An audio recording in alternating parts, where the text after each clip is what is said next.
Olá, pessoal dos segundos anos. Estamos então na terceira semana do volume 1 do PET de Geografia e o nosso tema hoje é metropolização e hierarquia urbana. Vou comentar rapidamente sobre o que está na apostila para nós explicarmos já mais a respeito das atividades.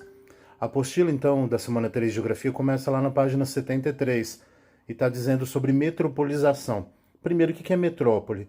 É aquela cidade que tem um crescimento maior do seu número de pessoas, né? Então, um grande crescimento populacional faz com que uma cidade ela se torne uma metrópole.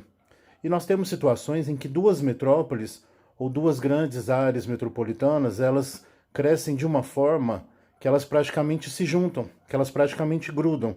Isso é o que nós chamamos de conurbação, ou áreas conurbadas. Então é quando essas áreas têm uma urbanização maior, um crescimento maior, e quando você olha de cima, você de repente já não percebe mais onde termina uma, começa a outra, porque elas realmente se emendaram. Eu sou de uma região lá em São Paulo que aconteceu isso, Guarulhos e São Paulo viraram uma conurbação. Se não tiver uma placa avisando que você mudou de cidade, você nem percebe. E quando a gente vê aí no finalzinho da 73, começo da 74, olha o desenho que mostra isso para nós. Olha o antes e o depois. A gente tinha uma área urbana A, uma área urbana B, e no meio áreas não urbanizadas. E de repente, olha o desenho do depois. Apareceu uma área C, que é justamente essa conurbação, ou seja, essa área conurbada. Então, duas áreas crescendo de uma forma que elas realmente se emendaram. No caso de cidades, elas não passam a ser a mesma cidade, elas continuam sendo cidades diferentes. Mas é claro que existe aí uma união maior, uma integração, uma troca de serviços, afinal elas estão praticamente emendadas, uma acaba influenciando a outra. E nós vemos aí, então, a questão de megalópole. Quando essa metrópole ela cresce muito, ou ela tem muitas áreas metropolitanas dentro dela, então ela realmente ela se forma uma megalópole. Nós, por exemplo, temos a primeira megalópole brasileira, que é o eixo Rio-São Paulo. Então, Rio e São Paulo cresceram de uma forma que elas viraram uma megalópole. Você olha no mapa, tem toda uma linha reta em que entre elas, entre essas duas cidades, toda a influência das duas. Elas acabam influenciando, produzindo, né, mandando mercadorias, mandando até serviços e pessoas para toda essa área que fica dentro delas. Então, por isso elas são a primeira megalópole brasileira.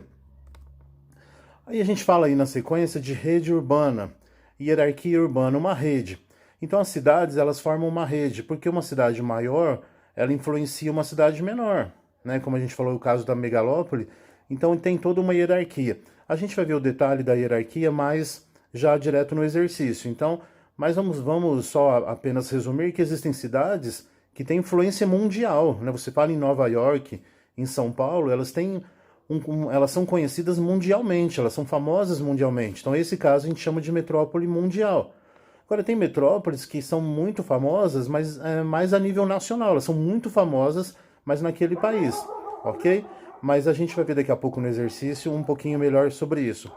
E o texto da apostila termina falando em lazer. O lazer hoje, ele é importantíssimo. Ele é até questão de saúde. Não pode só trabalhar, tem que ter as horas de lazer. E essas grandes metrópoles são metrópoles 24 horas. Tem pessoas que trabalham de dia, tem pessoas que trabalham à noite. Então o lazer ele tem que se preocupar com isso. São cidades que têm que oferecer serviço para as pessoas 24 horas por dia.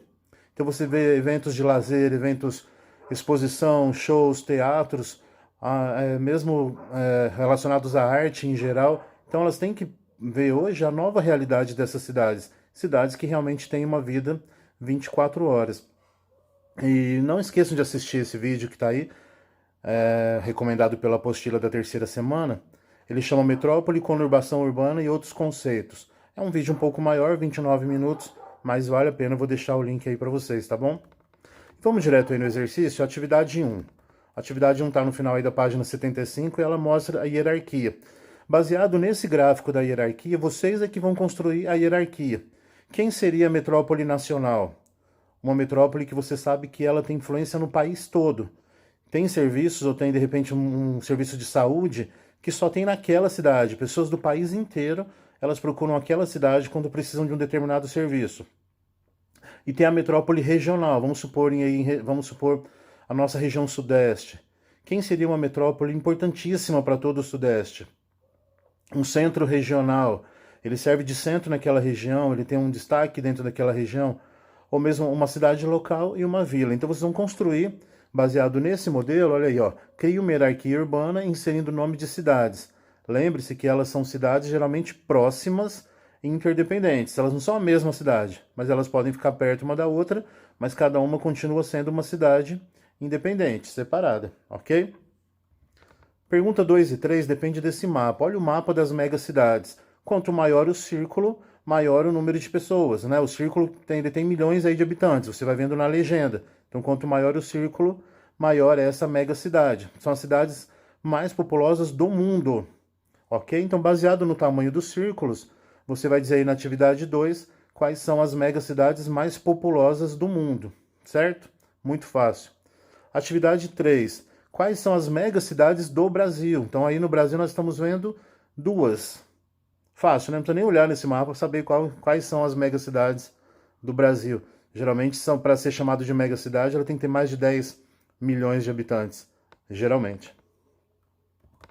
A 4 e a 5 também é muito fácil. Olha esse desenho.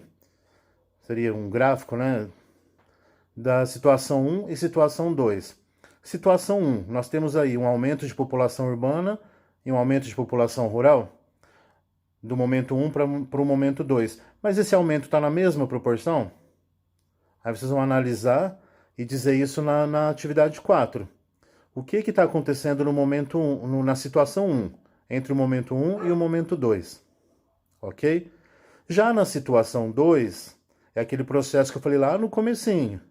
Tá vendo? Nós temos áreas tracejadas, áreas urbanizadas.